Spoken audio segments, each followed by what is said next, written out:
invés de falácias, prefere a eloquência dos atos. Falácias sem freio é virtude pros tolos. Atuar em silêncio é a glória de poucos. Se o Senhor tem ficado em silêncio, pode ser a linguagem do amor em um mundo que é tão barulhento. Seu silêncio pode ser um favor. Eu aceito, Senhor, teu silêncio e o sigilo dos teus planos pra mim. Entendi que ao invés de falácias, por ser sábio, tu preferes agir em silêncio.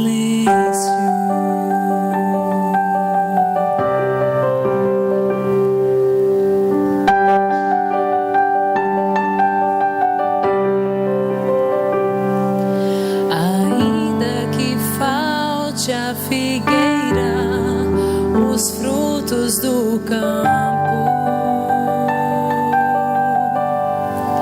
que a seca desfaça a colheita, frustrando os meus planos. Ainda que falte resposta ao clamor, eu me alegro em viver as razões do Senhor. Se o Senhor tem ficado em silêncio,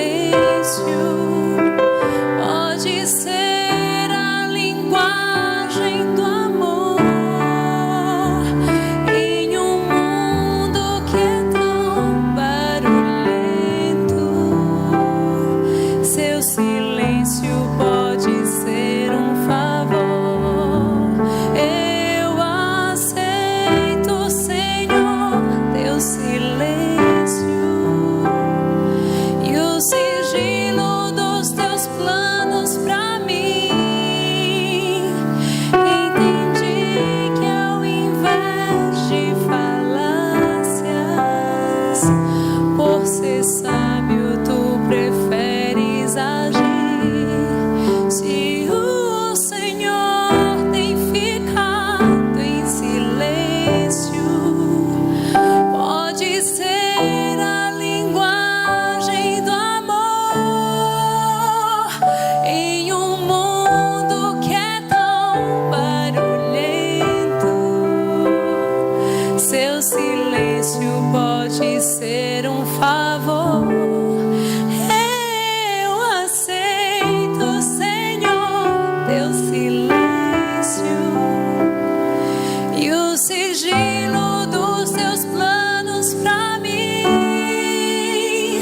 Entendi que ao invés de falácias, por ser sábio, tu preferes agir em silêncio.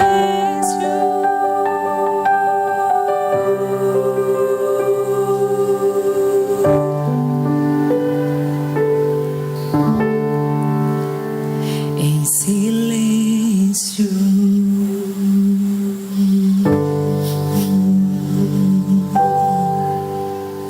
Amém.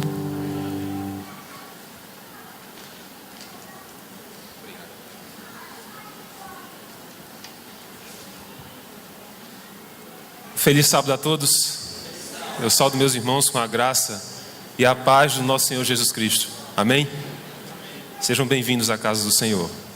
Eu sempre digo que a primeira vitória na sua vida já aconteceu hoje. Você conseguiu vencer a batalha espiritual que estava em sua vida, onde você estava decidindo se viria ou não para a casa do Senhor.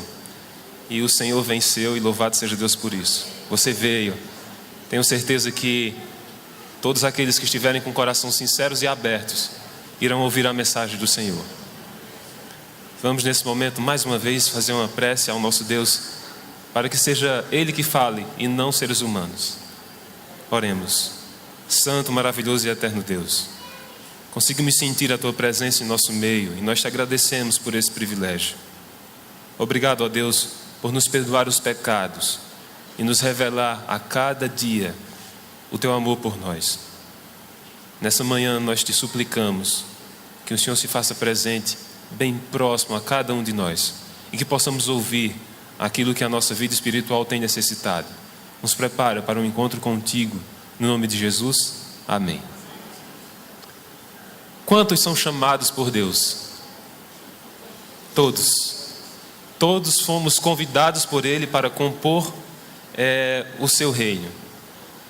Nós podemos observar que Deus planeja tudo perfeito no princípio. Cria um local perfeito, seres humanos perfeitos, um lar perfeito, uma família perfeita.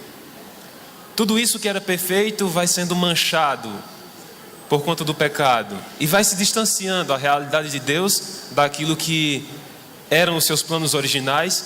E nós temos a estrutura familiar que temos, o mundo deturpado em que vivemos, a beleza natural já não existe e por vezes ficamos questionando qual seria a vontade de Deus para as nossas vidas e o que Deus não deseja para todos nós.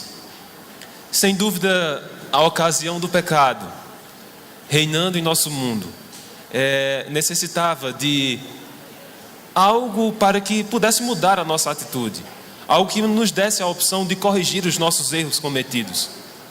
Todos nós erramos, cometemos erros, nos distanciamos do plano original, mas Deus nos deu a todos uma segunda chance, uma oportunidade de recomeçar, de apagar todo o passado sonhado e viver uma nova realidade.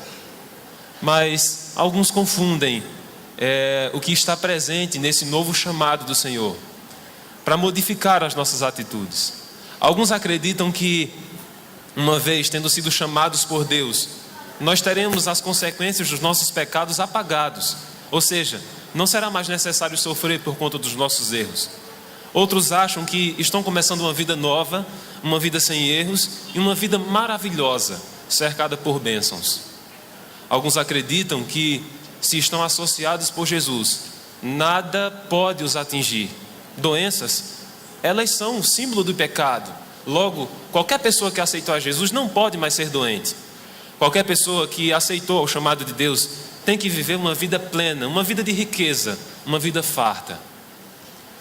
No entanto, nós encontramos uma grande distância do real chamado de Deus para todos nós, para todos os povos, e aquilo que uma boa parte tem pregado, baseado em outra coisa a não ser que não era a Bíblia. Eu convido você a abrir a Bíblia no livro de Mateus, capítulo 16, versículo 24. O Senhor Jesus, Ele nunca usou da falácia. Ele nunca também usou de fantasias ou de imagens que podiam nos fazer sonhar com algo que não era concreto. O Senhor Deus deixou bem claro para todos aqueles que Ele estava chamando qual seria a realidade do chamado, aquilo que eles iriam viver, as dificuldades que iriam enfrentar, como também as recompensas que viriam através do aceitar do chamado dele. Lá em Mateus capítulo 16, no versículo 24, nós lemos: Então disse Jesus a seus discípulos: Se alguém quer vir após mim, a si mesmo se negue, tome a sua cruz e siga-me.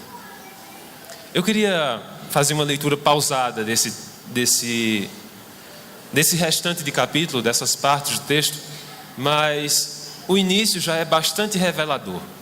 Em um primeiro momento o Senhor Jesus chama, mas Ele diz assim: se alguém quer me seguir, se alguém está aceitando o meu chamado, é necessário que aconteçam primeiro pelo menos duas coisas. Primeiro, você deve se negar. E talvez essa seja a tarefa mais difícil ao aceitar o chamado de Deus. No primeiro momento nós rejeitamos tudo que não seja de Deus, abandonamos tudo aquilo que nos impede de ter um contato com Ele. Abandonamos até mesmo os nossos sonhos pessoais. Mas por momentos na nossa vida nós vacilamos, tomamos novamente o controle e começamos a ser egoístas e a pensar simplesmente em nós mesmos, naquilo que é nosso, nos nossos planos, nos nossos sonhos, nas nossas aspirações. Nós estamos vivendo no limiar dos séculos e acreditamos que Jesus está perto de voltar. Mas muitos têm vivido as suas vidas como se não quisessem que isso acontecesse. Muitos têm vivido a vida pessoal como se Jesus não fosse voltar. E alguns, no íntimo do seu ser, não desejam realmente que Jesus volte, porque ainda tem muitos planos para serem executados aqui na terra. A tarefa mais difícil ao aceitar o chamado de Jesus é que cada um de nós devemos colocar o nosso eu em um segundo plano. Todos os sonhos que você planejou ao longo de sua vida, eles devem ser colocados de lado a partir do momento que você aceita o chamado de Deus. Eu não sei o que você planejou, nem estou afirmando que Deus não vai permitir que isso se concretize. Eu estou dizendo que deve ser colocado em segundo plano, porque agora o mais importante no chamado que Deus nos faz não é mais o eu, e sim o outro. A vida que Jesus oferece é a vida que Ele viveu, uma vida totalmente voltada para o interesse do outro. É você deixar o seu próprio descanso para poder oferecer descanso a outros. É você abandonar a sua privacidade para que possa guardar na sua casa pessoas desconhecidas. É você pegar aquilo que é pouco do que é seu e você compartilhar com aquilo que é do outro. É você abandonar até mesmo o seu orgulho e se desculpar mesmo sem ter errado. É você abandonar talvez até mesmo a profissão que você tanto almejou por um longo tempo e escolher a profissão que Deus escolheu para você. É você muitas vezes rejeitar fortunas em troca daquilo que faz parte dos seus princípios, que estão associados aos princípios celestiais.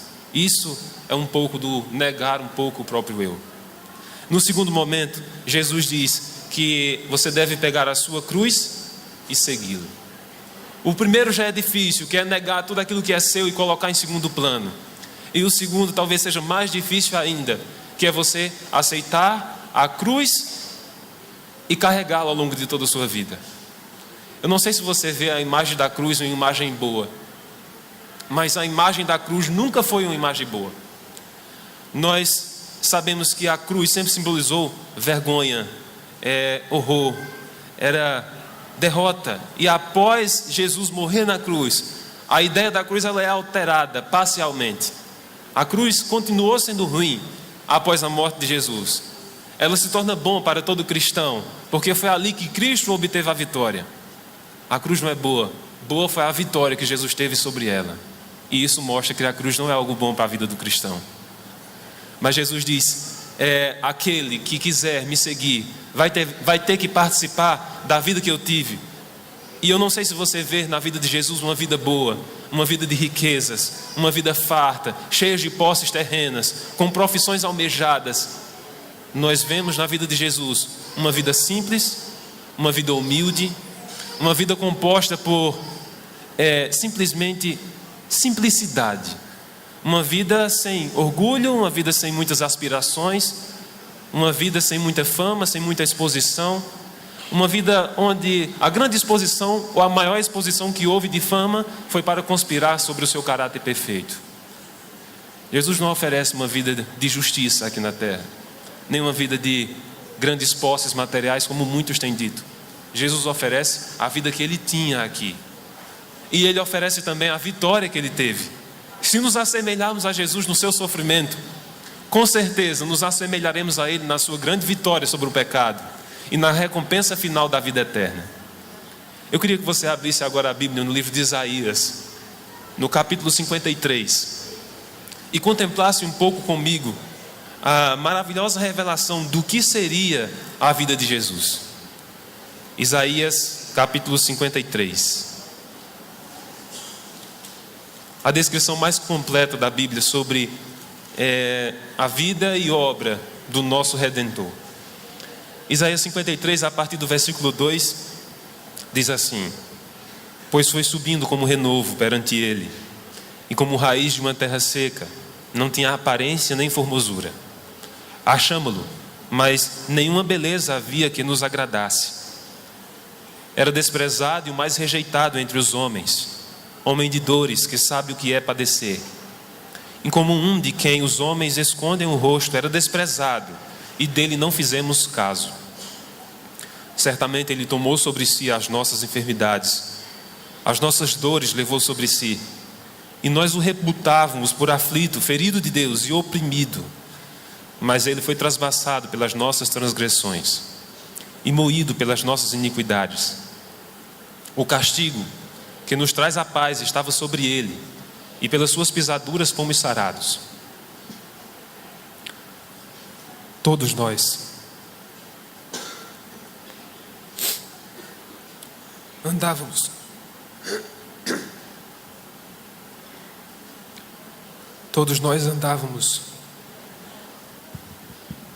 Todos nós andávamos desgarrados como ovelhas, cada um se desviava pelo caminho.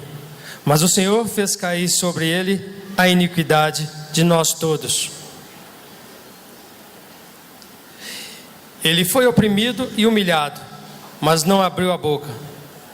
Como cordeiro foi levado ao matadouro, e como ovelha muda perante os seus tosquiadores, ele não abriu a boca. Por juízo o opressor foi arrebatado, e de sua linhagem, quem dela cogitou? Porquanto foi cortado da terra dos viventes, por causa da transgressão do meu povo, foi ele ferido. Designaram-lhe a sepultura com os perversos, mas com o rico esteve na sua morte, posto que nunca fez injustiça, nem dolo algum se achou em sua boca. Todavia, ao Senhor agradou moê-lo, fazendo-o enfermar, quando der ele a sua alma como oferta pelo pecado. Verá a sua posteridade e prolongará os seus dias, e a vontade do Senhor prosperará nas suas mãos. E o versículo 11 diz assim: ele verá o fruto do penoso trabalho de sua alma e ficará satisfeito. O meu servo, justo, com o seu conhecimento, justificará muitos, porque as iniquidades dele levará sobre si. Essa é uma descrição da vida de Jesus, aquilo que ele viveu. Não foi uma vida fácil, foi uma vida de sofrimento. Alguns olham para a cruz e olham para Jesus e dizem: ele morreu por mim. Não existe erro nessa afirmação, mas eu acho que ela pode ser melhorada. Eu acho que nós podemos dizer: Jesus, ele morreu comigo. Jesus morreu comigo por quê? Porque aquilo que ele estava fazendo em meu lugar. A morte que era dele é a minha morte merecida. E se você observar, Jesus ele purifica na sua morte e faz expiação por todos os objetos de pecado do nosso ser. Em primeiro, nas nossas mãos, que executam a maioria dos nossos erros. Elas foram furadas, traspassadas por Jesus e lavadas de sangue, para que as minhas mãos fossem purificadas. Os pés de Jesus são os meus pés que me conduzem ao erro, e eles também foram lavados e purificados por Deus através do seu sangue, para que não conduzissem mais por caminhos tortuosos. As minhas costas, que carregam o duro fardo do pecado ao longo de todo o tempo, elas foram açoitadas e também ensanguentadas, para que as minhas costas estivessem limpas por conta dos erros que eu carrego. O meu coração, que tem sido alvo e motivação dos meus instintos, sentimentos malignos e carnalidade, ele foi perfurado, ele teve todo o seu sangue jogado fora, para que o meu coração fosse restaurado à estrutura inicial. E a minha mente, onde é originado todo o mal, onde motiva os meus desígnios, que são constantemente mal, eles foram perfurados por cravos e também lavados pelo sangue de Jesus, para que a minha mente fosse purificada e para que eu fosse habilitado para morar ao seu lado no reino eterno. Jesus faz na cruz aquilo que eu preciso fazer na minha vida. O que Jesus faz na cruz é me oferecer perdão pelos meus pecados. E eu preciso crucificar ali na cruz, junto com Jesus, todos os meus erros. e todos os instrumentos que me conduzem a Ele. Eu queria que a partir de hoje você pensasse que a morte de Jesus, ela é a sua morte. Que Jesus não morreu por nós, simplesmente, mas Ele deve morrer como todos nós e com a nossa vida carnal, sem nada de bom a oferecer a qualquer outra criatura dessa terra. Jesus morreu para que eu fosse uma nova criatura. Jesus fez tudo isso por mim e por você. Abandonou o reino celestial, onde era adorado, para ser maltratado, ultrajado, não ser reconhecido. A sua beleza eterna, impecável, foi abandonada para que ele tivesse a forma humana, defeituosa e sem nada a agradar os cidadãos dessa terra. Ele que tinha o governo dos céus, precisou abandonar tudo aquilo para se fazer homem, viver como eu e como você vivemos. Precisou entrar em contato com o terrível pecado que o afastou de Deus, para que pudesse aproximar você para toda a eternidade do Pai que tinha se distanciado de você por ocasião do pecado. A morte de Jesus, ela deve ser a minha morte, e a menos que seja assim, não terá nenhum significado em minha vida. Esse homem que fez tudo por mim deve me motivar a fazer tudo por Ele, não como uma troca, mas em forma de gratidão. Se for necessário negar o meu próprio eu, as minhas próprias aspirações, os sonhos que eu tenho almejado e construído desde a infância, isso não é nada comparando com aquilo que Ele se negou, rejeitou e deixou para que pudesse me oferecer a salvação. O que é o céu e toda a glória que Ele possuía com a vida que eu tenho planejado para mim. Jesus abandonou aquilo que havia de mais valioso. Por que eu não posso abandonar aquilo que é mais valioso para mim? Jesus aceitou tomar o sofrimento e cruz para lhe oferecer a salvação. E por que eu e você não fazemos o mesmo para glorificar o nosso Deus e para conduzir outros à salvação também? O que eu quero revelar para você nessa manhã é que a vida que Jesus tem a lhe oferecer, ela não é uma vida fácil, mas é a melhor vida que você pode ter. É uma vida que tem um sofrimento limitado e uma eternidade de satisfação e gozo. É uma vida que não se baseia em momentos especiais, onde o prazer ele se torna fundamental. Aquilo que Cristo oferece é de duração eterna, não tem um ponto final e nem é momentâneo. Tudo aquilo que Satanás tem tentado lhe oferecer no seu dia a dia, através das tentações e dos pecados, Jesus, Ele tem a lhe oferecer, só que em caráter eterno e sem cobrar nada. Porque tudo já foi pago pelo seu sangue, que hoje nos alcançou e nos purificou dos nossos erros. Eu queria agora abrir a Bíblia com vocês no livro de Daniel. Aproximadamente 550 anos antes de Jesus vir a essa terra, Ele se revelou a Daniel através de profecias. E ali já mostrava como seria e como se comportaria a igreja de Deus frente ao mundo. Que dificuldades ela passaria e todo crente que a ela se associasse. Vamos abrir no livro de Daniel, no capítulo 12, do versículo 1 ao 3.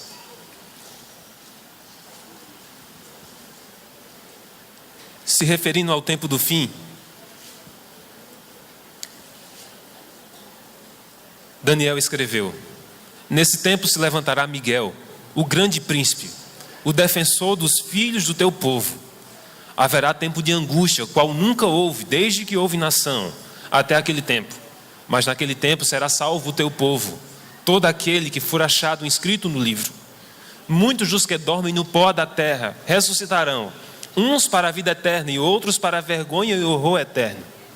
Os que forem sábios, pois resplandecerão como o fulgor do firmamento, e os que a muitos conduzirem à justiça, como as estrelas, sempre e eternamente. Esse texto ele é um texto completo, faz referência aos últimos dias dessa terra, que nós sabemos que estamos vivendo. Eu queria que você observasse que a igreja de Deus, ela nasce e cresce em meio ao sofrimento. Todos os discípulos foram perseguidos, maltratados, à semelhança do seu mestre. Nós, que estamos vivendo os últimos dias de vida nessa terra, também passaremos por coisas semelhantes, mas superiores. O que esse trecho revela é que a angústia parece uma coisa pequena frente a tudo aquilo que está em volta dela. A primeira coisa que eu gostaria que você refletisse é que antes de tudo, Daniel diz: nesse tempo se levantará Miguel, o grande príncipe, o defensor dos filhos do seu povo. Nós nunca estaremos sozinhos nas nossas lutas pessoais e em qualquer angústia que formos passar na nossa vida, nem tampouco na angústia final. O Senhor Deus, Ele lutará à frente da batalha. Ele, Miguel, estará à frente de todos nós.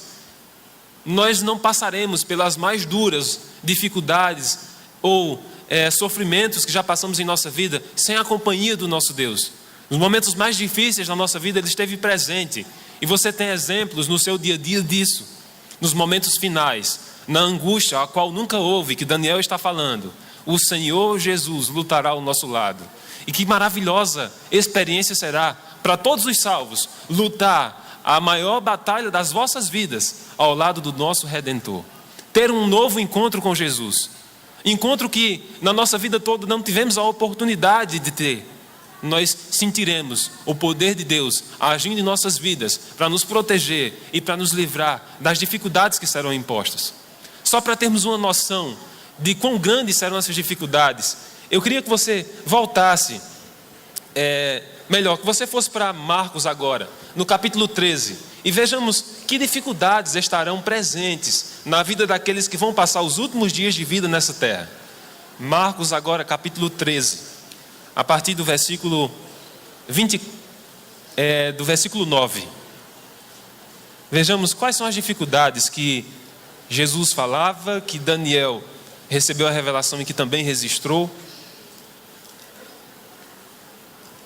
Marcos, no capítulo 13, a partir do versículo 9.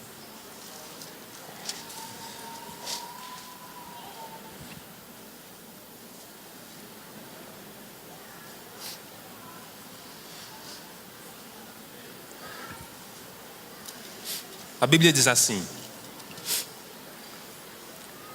estais vós de sobreaviso, porque vos entregarão aos tribunais e às sinagogas.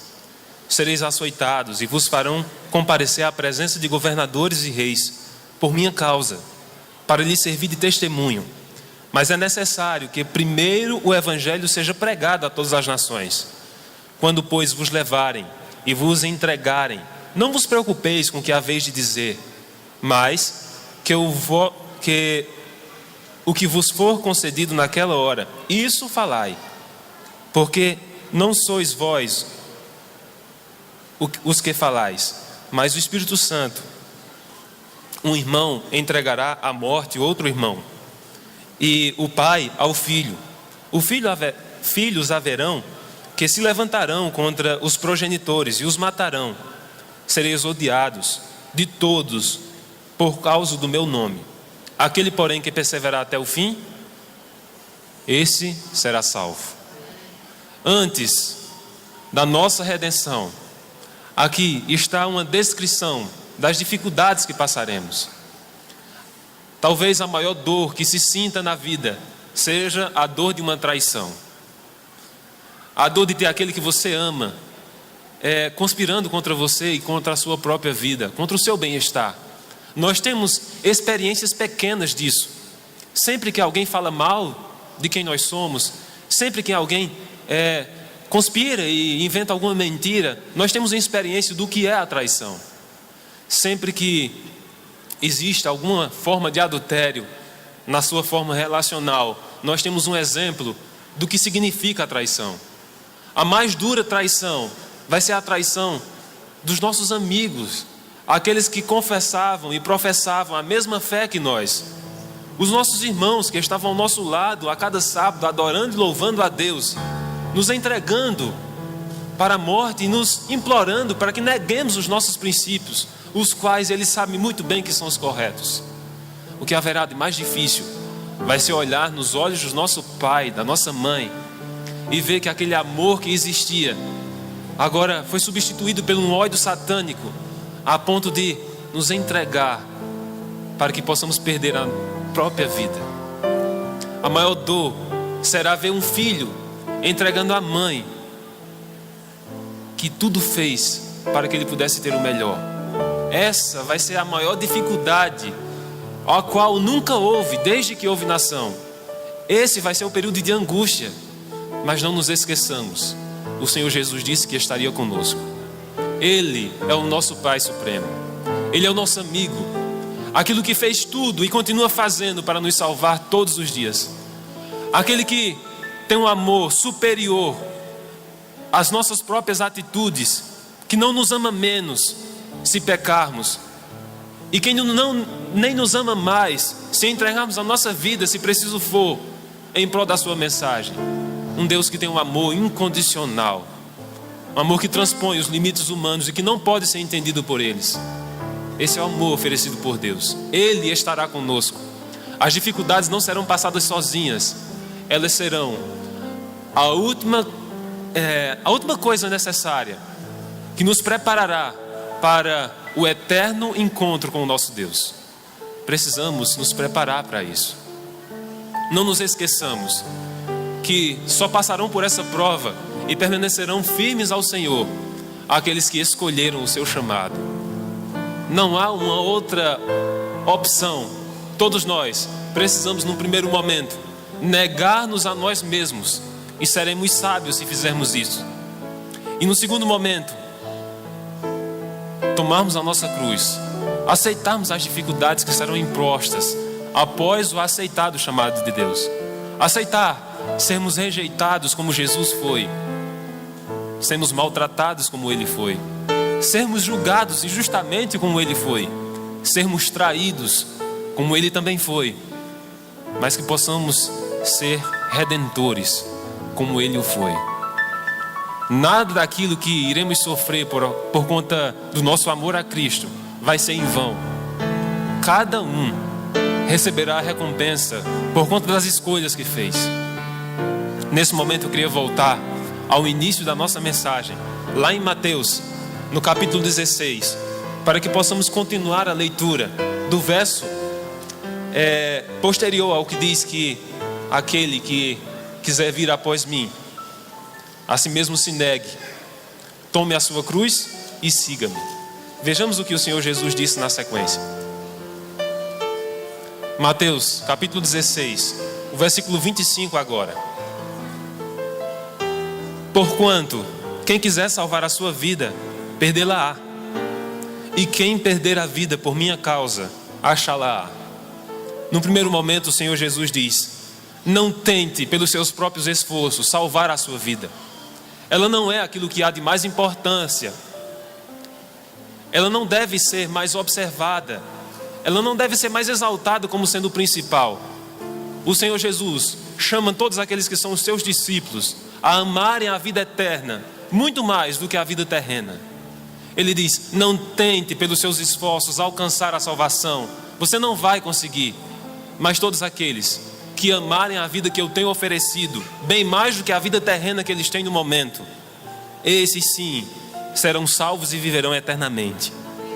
No versículo 26 diz assim: pois que aproveitará o homem se ganhar o mundo inteiro e perder a sua alma?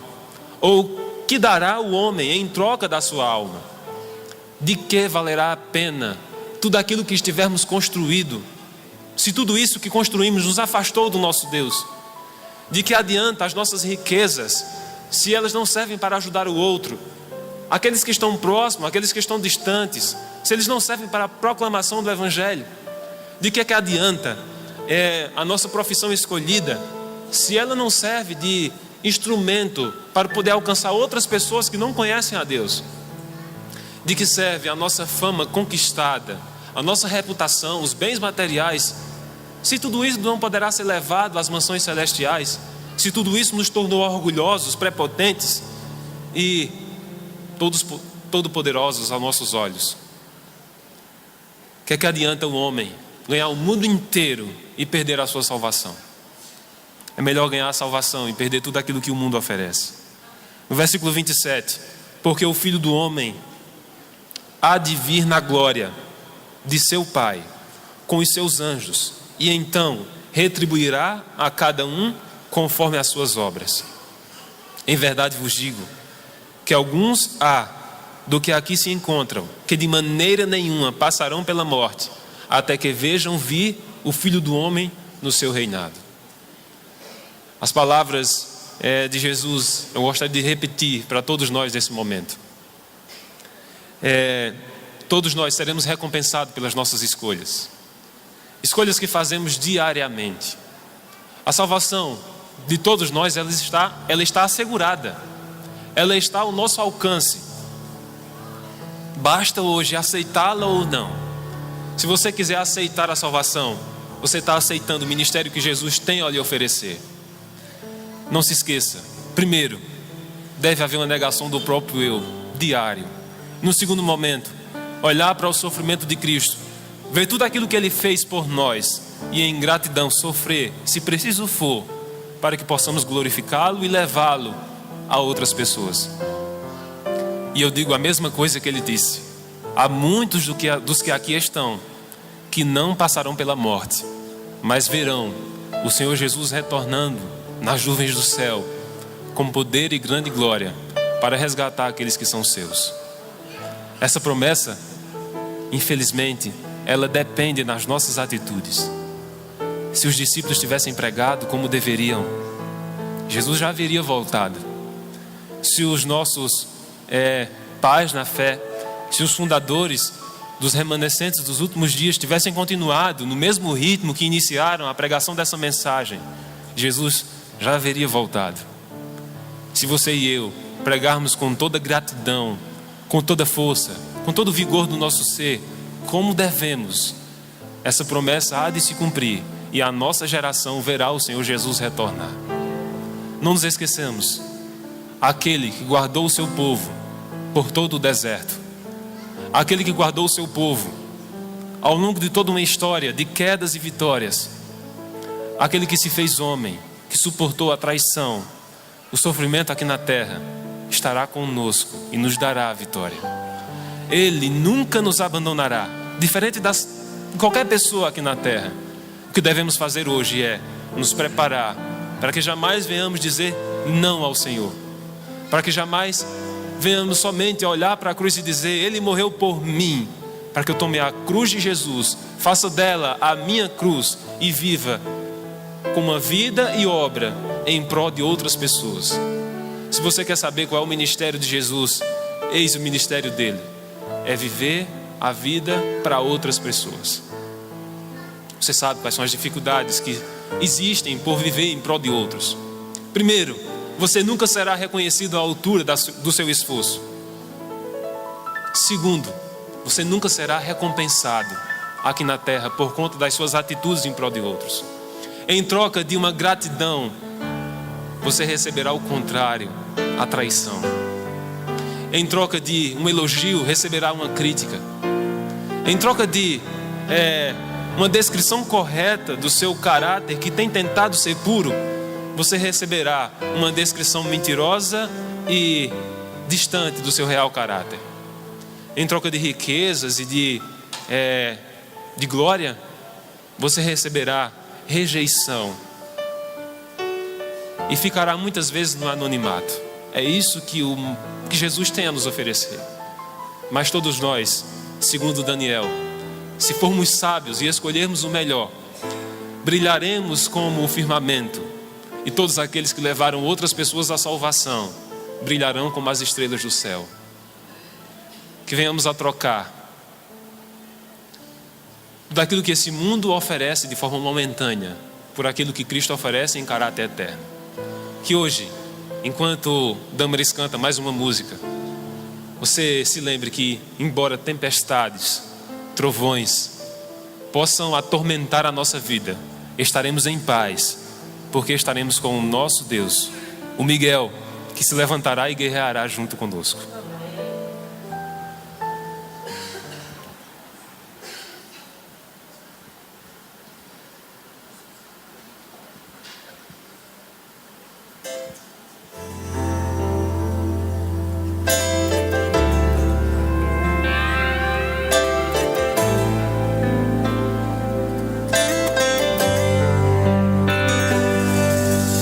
Cobre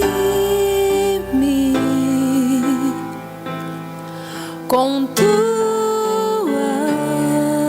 mãos, com poder, vem me esconder, Senhor. Se o trovão e o mar se erguendo vem, sobre a tempestade eu voarei, sobre as águas tu também és rei. Descansarei, pois sei que és Deus.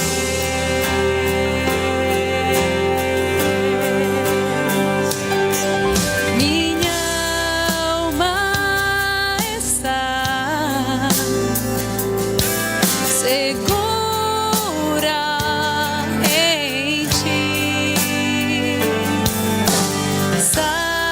Sabes bem que em Cristo firme estou.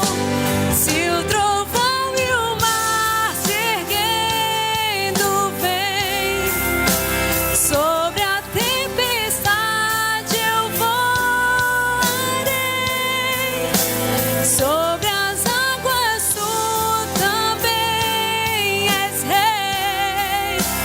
Descansarei, pois sei que és Deus. Se o trovão e o mar se erguendo vem, sobre a tempestade eu voarei, sobre as águas tu também és rei. Descansarei, pois sei que és Deus.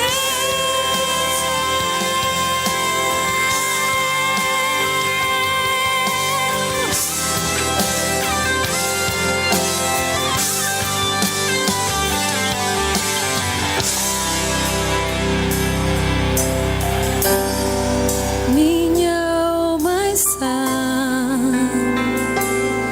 segura em ti, meu Senhor. Sabes bem que em Cristo firme estou. Se o trovão e o mar se erguendo vem, sobre a tempestade eu voarei, sobre as águas tu também és rei. Descansarei, pois sei que és Deus. Se o trovão e o mar se erguendo vem, ó vem Senhor,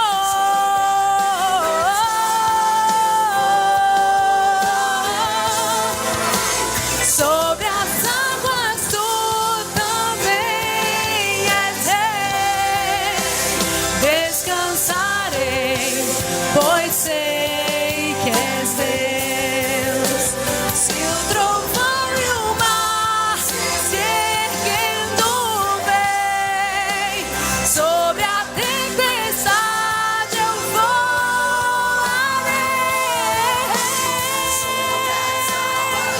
tu também és rei. Descansarei, pois sei que és Deus. Descansarei, pois sei que és meu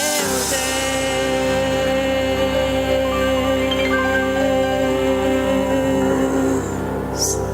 Amém. Quantos aceitam o chamado do Senhor? Quantos querem descansar eternamente nas suas mãos? Então vamos nos levantar, vamos orar a esse Deus, para que Ele conserve a nossa decisão. Sabemos que somos humanos e por vezes abandonamos os princípios que sabemos ser corretos. Mas vamos suplicar para que o Senhor Jesus, Ele comece a viver em nossa vida a tal ponto de que o nosso eu seja o menos importante e que todo sofrimento será motivo de vitória, pois estamos sofrendo juntos com o Senhor Jesus na cruz e obteremos a vitória como Ele a teve. Santo, maravilhoso e eterno Deus, nessa manhã nós queremos reafirmar o nosso sim, a nossa decisão ao Teu chamado. Queremos Te suplicar que a cada dia o Senhor nos auxilie na dura e árdua missão de abandonar o nosso próprio eu e de viver a nossa vida dedicada a outros. Te pedimos também força para que possamos carregar a nossa cruz, que também é a Tua cruz, até os últimos dias de vida nossa aqui na terra. Nos ajuda, ó Deus, a nos fortificar a cada dia. Aumente nossa fé para que possamos suportar a angústia a qual nunca houve, reservada para os últimos dias. Nos ajuda a levar essa mensagem para todas as pessoas que conhecemos, para que possamos ser salvos por Ti, resgatados por Ti e viver eternamente ao Teu lado. Toma-nos em Tuas mãos, no nome do Senhor Jesus. Amém. Deus abençoe a todos.